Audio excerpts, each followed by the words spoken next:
É um fato notório nos dias de hoje que o Brasil carece de maneira vigorosa de grandes investimentos no setor público. A nossa infraestrutura brasileira é ainda muito carente. Aeroportos, portos, estradas, ferrovias, tudo ainda por fazer, lamentavelmente, em um país que tinha condições de ter apresentado um avanço maior. Lembro sempre o binômio de Juscelino Kubitschek, meu conterrâneo.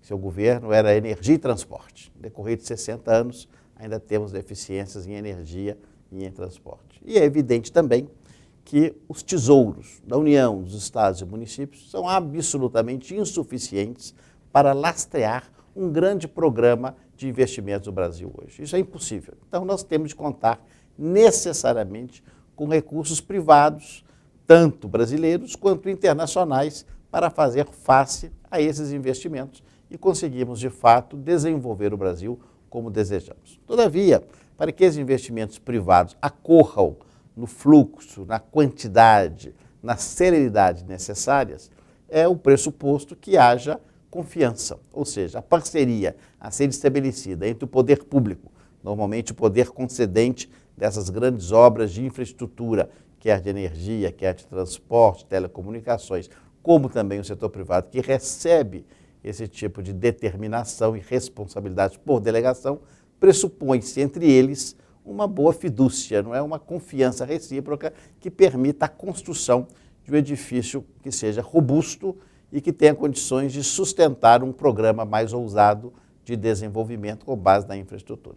Infelizmente também não é o que se vê no Brasil dos dias de hoje. Por dois motivos, basicamente, sendo mais singelo e racional. Primeiro, por uma condição política atual de descrédito do governo. Isso é muito grave. Mas, independente da situação do atual governo, que já por si só já seria fatal, nós temos igualmente uma cultura no Brasil que ela, infelizmente, também não respalda uma confiança jurídica mais forte. Já vem de décadas processos do qual o poder público se considera sempre a cavaleiro da situação, colocando instabilidade nas relações jurídicas. O poder público se arvora numa posição unilateral, de posição à sobrancelha da situação, e acaba modificando os contratos, quebrando regras, sempre sob a alegação genérica do interesse público, do interesse coletivo, das razões do Estado, mas levando, é claro, temor e resistências ao setor privado, que passa a ver riscos muito graves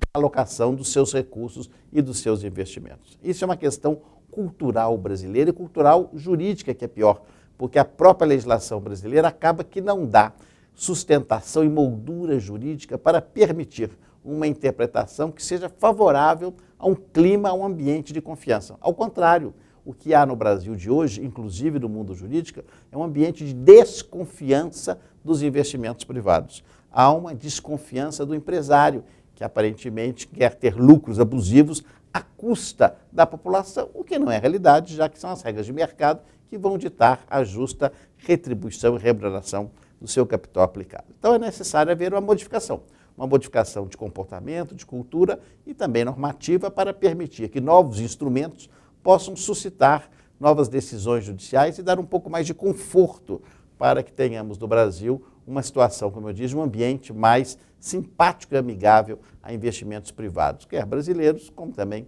estrangeiros. Uma proposta que nós apresentamos recentemente no Senado tem esse objetivo.